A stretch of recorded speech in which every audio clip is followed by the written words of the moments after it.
अच्छे ही अच्छे दिन नहीं आते हैं, बुरे भी दिन आते, जगत में भले भी दिन आते, कड़वे मीठे फल कर्म के यहाँ सभी पाते, कभी सीधे कभी उल्टे पड़ते, अजब समय के पाँव, कभी धूप तो कभी छाँव, कभी धूप तो अभी छाँव। सुख दुख दोनों रहते इसमें, जीवन है वो गांव, कभी धूप कभी छाँव। इसमें क्या चिंता करना और क्या घबराना। इससे प्यारा उदाहरण और क्या हो सकता है। एक लड़की के ऊपर इतनी आपत्ति आ जाए, पिता भी नाराज हो जाए, माँ भी रोती रह जाए, कुश्ती के साथ में शादी हो जाए और ना कोई खास इंतजाम और ना कोई खास व्यवस्थाएं, आज यहाँ और कल वहाँ जाना है। और इतना सब कुछ होने के बाद भी भगवान की भक्ति का सूझे, इस सोच से, इस बुद्धि से ही मालूम पड़ता है कि इनकी होनहार अच्छी है। और मैना सुंदरी ने वह करके दिखाया जो आज भी इतिहास गवाह है और सबके लिए आदर्श है। श्री सिद्ध चक्र का पाठ करो दिन 8 ठाठ से प्राणी, फल पायो मैना रानी। पूरा पाठ सुनते हैं। एक दिवस गई जिन मंदिर में, दर्शन कर अति हर्षी मन में, तहां लगे लखे गुरु निर्ग्रंथ दिगंबर ज्ञानी। फिर उनसे सब बात कही तो मुनिराज क्या बोले? बोले मुनि पुत्री धैर्य धरो। श्री सिद्ध चक्र का पाठ करो। इस दुख के निवारण में, इस क्लेश के काल में विकल्पों में पड़ने की बजाय सिद्धों की भक्ति करो, उस आत्म स्वभाव की भक्ति करो, उस आत्म स्वरूप को उपलब्ध हुए सिद्धों की वंदना करो जिनने सारे कर्मों को, विकारों को नष्ट किया है, दोषों को मिटा दिया। निर्विकार सिद्धों की वंदना करने से निर्विकार स्वरूप की उपलब्धि होगी। मुनि के वचनों का पालन किया। 8 दिन तक निरंतर सिद्धों की आराधना। सिद्ध चक्र विधान देखो कैसे होता है। पहले दिन 8 अर्घ, दूसरे दिन 16, तीसरे दिन, चौथे दिन, 5वें दिन, छठे दिन 256, 7वें दिन 512, 8वें दिन। हाँ, और अगर अपन को और ज़्यादा दिन लगाना हो तो दोनों को 1000 को 500 कर लो तो 9 दिन हो जाएंगे। जिस ढंग से सिद्धों की आराधना के अर्घ बढ़ते जाते हैं, वैसे जैसे पाप कटते जाते हैं, वैसे वैसे दुख मिटते जाते हैं। और सिद्ध चक्र प्रभु के नवन का, चक्र नवन का गंधोदक, और गंधोदक छिड़कते छिड़कते यानी सारे के सारे कुष्ठियों के कुष्ठ मिट गए, दुखियों के दुख मिट गए, सुंदर स्वच्छ कामदेव सिकाया प्रकट। और ब्रह्म गुलाल की कहानी तो आपने देखी। राजा कहता है कि पुत्र मर गया, अब हे ब्रह्म गुलाल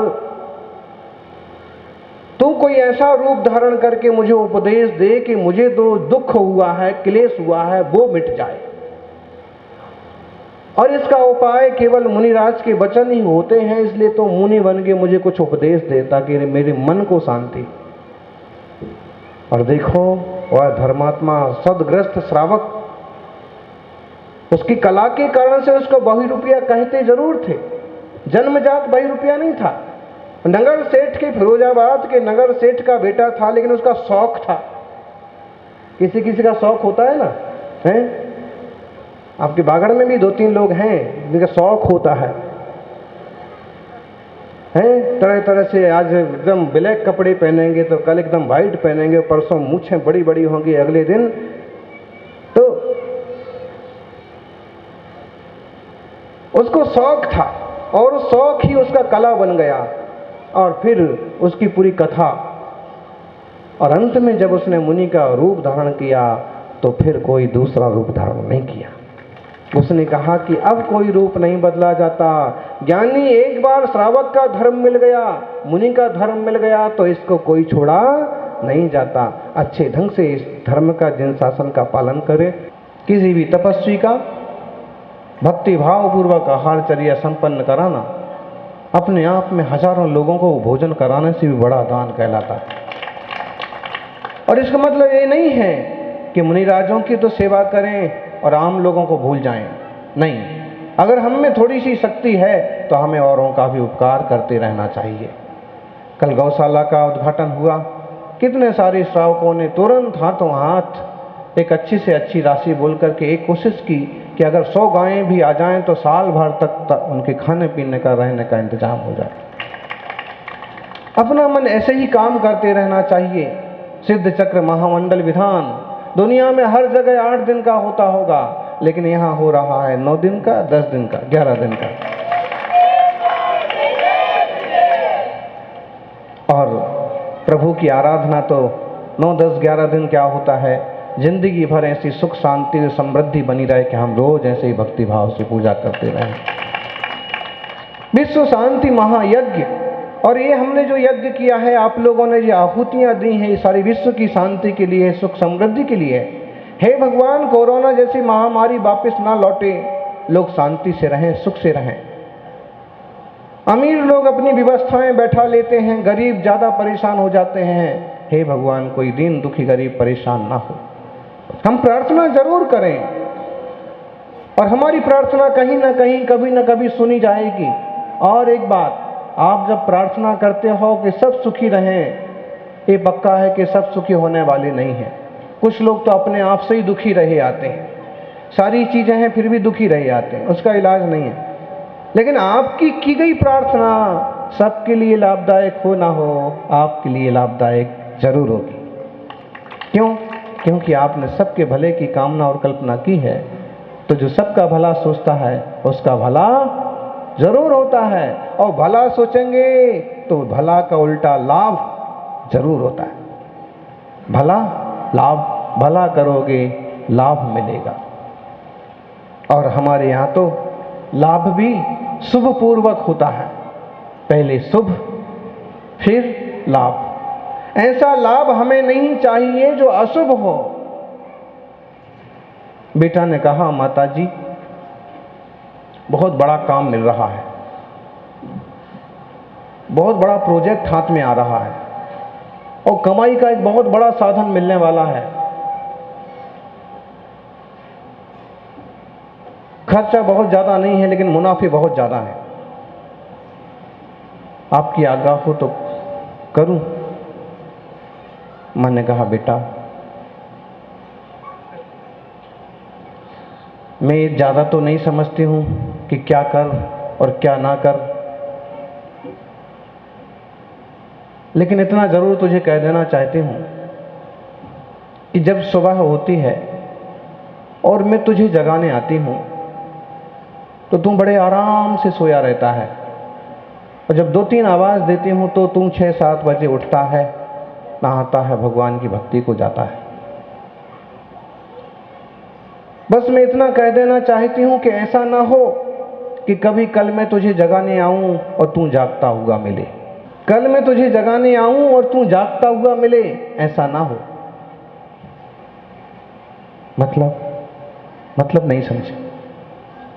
कोई काम ऐसा हाथ में नहीं ले लेना और कमाई का ऐसा साधन नहीं अपना लेना कि नींद ही गायब हो जाए और चैन ही गायब हो जाए और तू जागता हुआ मिले। बेटा कहने लगा, बात समझ गया, मैं ये प्रोजेक्ट नहीं लूंगा, कमाई कितनी भी है मैं ये व्यापार नहीं करूंगा, क्योंकि आखिर इसमें कुछ ऐसा ही होने वाला है कि किसी गरीब का पेट काटा जाएगा, कि किसी ऊपर से आई हुई धनराशि का दुरुपयोग किया जाएगा, बंदर बांट होगी। माँ मैं समझ गया, मुझे ये काम नहीं करना है। ईमानदारी की दाल रोटी अच्छी, बेईमानी की पकवानों से अच्छा। और इसलिए शुभ पहले फिर लाभ। और हम कोई भी कार्यक्रम, कोई भी आयोजन करते हैं, उसमें विश्व शांति महायज्ञ, विश्व की शांति हो, सबकी शांति हो, सबको सुख हो, सुविधा हो, आनंद हो। जैसे यह यज्ञ का, हवन का धुआं यूं उठता जा रहा है, ऐसे ही लोगों के विकार उड़ जाएं, लोगों के दुर्भाव उड़ जाएं, ऐसे ही लोगों की भावनाएं धुआं बन के उड़ जाएं, खत्म हो जाएं दुर्भावनाएं। सज्जनों, धार्मिक क्रियाओं का, भक्ति का, पूजा का फल जरूर मिलता है, लेकिन कहीं कोई लापरवाही होती है तो उसका बड़ा दुष्परिणाम होता है। गांव में काफी लोग परेशान हो गए। किसी संत के उपदेश से गांव गांव में हर रोज पूजा होती थी, भजन होता था और छोटा मोटा हवन होता था। घर घर में समझ लीजिए कि छोटा छोटा कुंड बना था कि हम जाप करेंगे और आहुति देंगे। रहती है सबकी अपनी अपनी परंपरा। कहीं धूप से हवन होते हैं तो आजकल कहीं फूल से हवन होते हैं, कहीं पानी से होते हैं, पत्तों से होते हैं, कहीं होते ही नहीं है। उनकी मान्यता थी बढ़िया से जाप करेंगे, आहुतियां छोड़ेंगे। लेकिन पता नहीं कैसा योग संयोग आया कि एक तरह का दुष्काल पड़ा, अकाल पड़ा, खाने पीने के लाले पड़ गए और यहां तक कि कमाई होना बंद हो गई। कई सारे लोग परेशान होने लगे। एक दिन नाराज होकर के, दुखी होकर के, गुस्से में आकर के एक व्यक्ति ने हवन के कुंड में थूक दिया। उसके यहाँ, उसके घर के आंगन में जो हवन का कुंड था उसमें थूक दिया कि क्या मतलब निकला हमारा पूजा का, अभिषेक का, भक्ति का, क्या फल मिला? हम सब परेशान हो रहे हैं, खाने पीने का इंतजाम नहीं हो रहा। थूक दिया। जैसे ही उसने थूका, एक सोने का सिक्का बन गया। एक सोने का सिक्का बन गया। सोने का सिक्का पाकर के बड़ा खुश हुआ। सोने के सिक्के से क्या नहीं होता? बोलो जी प्रकाश जी।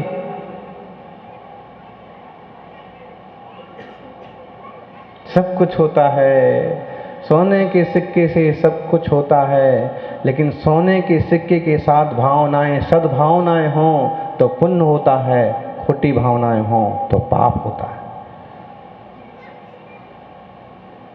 रुपए के साथ सुभावनाएं जुड़ जाएं तो पुण्य होता है, और खोटी भावनाएं हों, खोटे काम हों तो पाप होता है। सोने का सिक्का लिया, रुपए आ गए, घर में एकदम व्यवस्थाएं हो गई। पड़ोसी चक्कर में पड़ गए कि गांव में तो लाले पड़े हैं और इसके पास व्यवस्थाएं। मालूम किया और अंदाज पड़ गया कि इसने ऐसा ऐसा किया। एक पड़ोसी ने वही वैसा ही किया, हमारे यहाँ भी तो है, और उसने भी वैसे ही किया। उसको भी सोने का एक सिक्का। दूसरे को मालूम पड़ा उसके यहाँ भी सोने का सिक्का, और सोने का सिक्का होते होते पूरे गांव वाले एक तरह से थोड़े अमीर दिखने लगे। अब भी एक परिवार ऐसा था जिसने कहा कुछ भी हो, लेकिन हम ऐसा नहीं करेंगे। हम जिन सामग्री का, पूजा सामग्री का, हवन कुंड का, वेदिका, मंदिर का अपमान नहीं करेंगे। प्रभु की मूर्ति का, गुरुदेव का अपमान हम नहीं करेंगे। घर के कुछ लोगों ने समझाया भी कि भाई सब लोग थूक देते हैं और उनके यहाँ सोने का सिक्का हो गए और सब अमीर हो गए हैं, और हम अकेले ही गरीब रहें तो क्या मतलब है? ऐसा करना चाहिए। मुखिया ने कहा कि नहीं, हम गरीब रह लेंगे, भूखे रह लेंगे, सबके सबसे छोटे कहला लेंगे, लेकिन हम ऐसा काम नहीं करेंगे। उनके साथ परिस्थितियां और इतनी विकट हो गई कि उन्हें लगने लगा कि अब इस गांव में रहने में भी कोई फायदा नहीं, अपनी व्यवस्था ही पूरी नहीं बैठ रही है। लोगों की नजर में अपन छोटे और खोटे भी दिख रहे हैं। तब फिर किसी ने समझाया कि सबके जैसा क्यों नहीं करते? उसने कहा नहीं, मुझे तो ऐसे लगता है कि सबों को जो ये फल मिला है, सोने का सिक्का, इनके पुण्य का आखिरी किस्त मिला है, और जितना इनका पुण्य था खाते में वो सारा का सारा इनको आखिरी किस्त मिला है। और मुझे ऐसा लगता है कि ये कर्म बराबर नहीं है, गांव छोड़ दूंगा। और जैसे ही उस परिवार ने इधर गांव छोड़ा, उधर पूरे गांव में आग लग गई, सब के सब। तभी एक तपस्वी मिले, उन्होंने कहा कि सबों ने अपना अपना पुण्य सिक्के के रूप में पा लिया, और जब तक तुम्हारे जैसा धर्मात्मा था जिसने नहीं अपमान किया देवशास्त्र गुरु का, तब तक तुम्हारे कारण से पूरा गांव, एक ईमानदार व्यक्ति, एक अच्छे व्यक्ति के कारण से पूरे गांव की सुरक्षा थी, और तुमने गांव छोड़ा कि सबको दंड। देवशास्त्र गुरु अपमान के लिए नहीं होते हैं, हवन कुंड थूकने के लिए नहीं होता है, पूजा की थाली थूकने के लिए नहीं होती है, और उसका दंड भोगना पड़ रहा है। तुमने बहुत अच्छा काम किया, तुमने अपनी जो पुण्य की आखिरी किस्त का भोग नहीं किया, तुमने अपना जो पुण्य नहीं पाया है उसका सुफल तुम्हें मिलेगा, जरूर मिलेगा। बेचारा गरीब परिवार पांव से चलता चलता 10-20 कोस तक पहुंचा, जैसे तैसे, कहीं फलों का प्रबंध हुआ, कहीं पानी पिया, और जैसे वह 20 कोस चल के किसी छोटे गांव के पास पहुंचा कि गांव वालों ने आकर के बड़ी भक्ति से उसका स्वागत किया, सम्मान किया, और फिर कहा कि राजा मर गया है। और ज्योतिषियों ने कहा है कि इतने बज के इस मुहूर्त पर इतने लोगों के साथ जो मुखिया आएगा वो इस गांव का राजा होगा।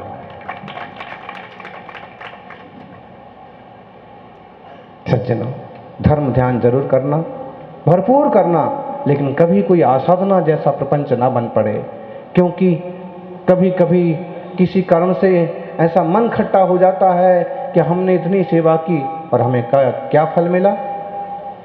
जिनने कम सेवा की उनको फल मिल गया, हमने बहुत की हमें नहीं मिला, हम तो रोज पूजा करते हैं फिर भी हमारी कमाई बहुत ज़्यादा क्यों नहीं होती है। और ऐसे तर्क जब आते हैं तो मन खट्टा जैसा हो जाता है। मन खट्टा होता है तो भगवान के प्रति, गुरु के प्रति थोड़ी अनास्था होने लगती है कि ठीक है, अपने को क्या करना, वाह, ऐसा करने से पुण्य कम पड़ता है। इसलिए मर्यादा, विवेक, सद्भावना, समर्पण जीवन में जरूर रखें, इससे सबका मंगल होगा, अपना मंगल होगा। तपस्वी सम्राट गुरुदेव सन्मति सागर जी महाराज की महती कृपा, और उनकी कृपा से ऐसे सहजता से सारी चीज़ें संपन्न हुई जैसे पंच कल्याणक महोत्सव संपन्न हो रहा है। चित्त में ऐसे ही देवशास्त्र गुरु के प्रति भक्ति निरंतर बनी रहे, भावना निरंतर बढ़ती रहे। और भाई, हमने एक कहानी सुना कि आपको कहा भी था कि आप जो दे पा रहे हैं उनकी अनुमोदना करना। कभी आप कमज़ोर पड़ रहे हैं तो ना कुंठा पालना और ना द्वेष पालना, अनुमोदना करना। वो कर रहे हैं, बहुत अच्छी बात, भगवान कभी हमें भी आशीर्वाद मिले कि हम भी ऐसा कुछ करें। और इन सद्भावना का कोई ना कोई रास्ता जरूर निकलेगा, आज नहीं तो 10-20 साल बाद पीढ़ी में कोई एक ऐसा पैदा होगा जो आपकी भावनाएं पूरी करेगा। इसलिए मंगलमय परिणामों का मंगलमय परिणाम हो, और यह हमारा अपना आत्मा शुद्ध विशुद्ध सिद्धों के रास्ते चल करके सिद्ध पद को प्राप्त करे।